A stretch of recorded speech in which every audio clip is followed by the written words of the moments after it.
Hi, hello, it is us listening sample test. In fact, it is a TED Talk. And let's begin.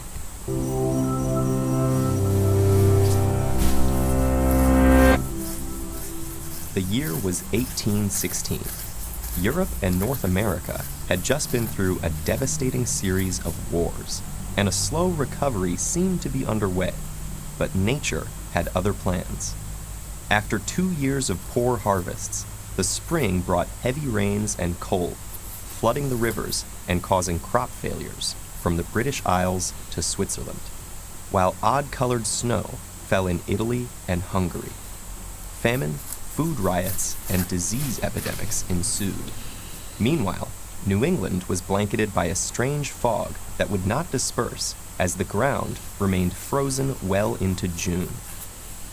In what came to be known as the Year Without a Summer, some thought the apocalypse had begun, a mood captured in Lord Byron's poem, Darkness. I had a dream, which was not all a dream.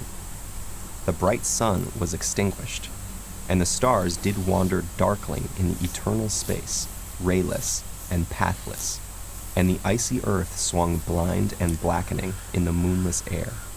Morn came and brought no day. They had no way of knowing that the real source of their misfortunes had occurred a year ago, thousands of miles away.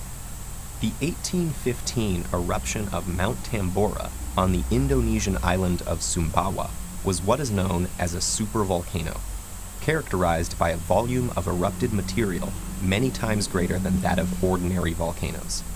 And while the popular image of volcanic destruction is molten rock engulfing the surrounding land, far greater devastation is caused by what remains in the air. Volcanic ash dispersed by wind can blanket the sky for days, while toxic gases such as sulfur dioxide react in the stratosphere, blocking out solar radiation and drastically cooling the atmosphere below.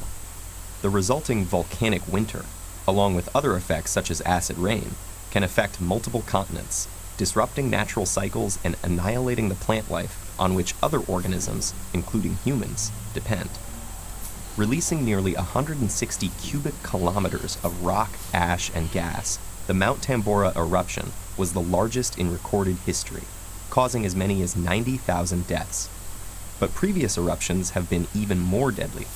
The 1600 eruption of Peru's Huaynaputina is likely to have triggered the Russian famine that killed nearly 2 million, while more ancient eruptions have been blamed for major world events such as the fall of the Chinese Xia dynasty, the disappearance of the Minoan civilization, and even a genetic bottleneck in human evolution that may have resulted from all but a few thousand human beings being wiped out 70,000 years ago.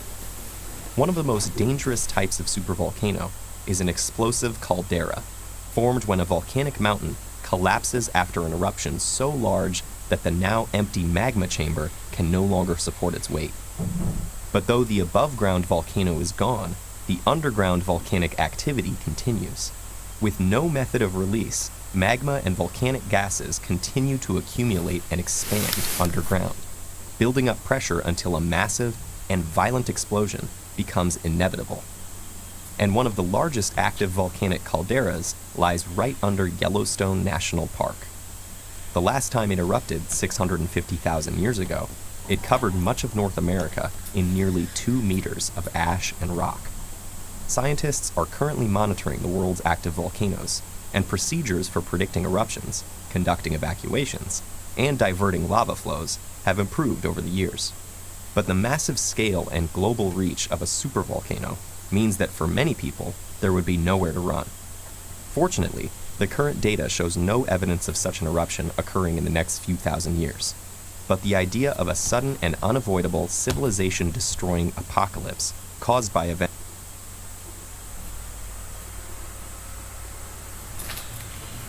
Okay, the first answer is B.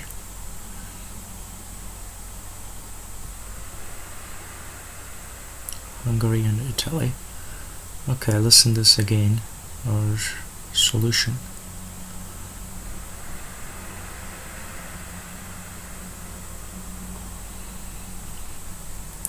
Fell in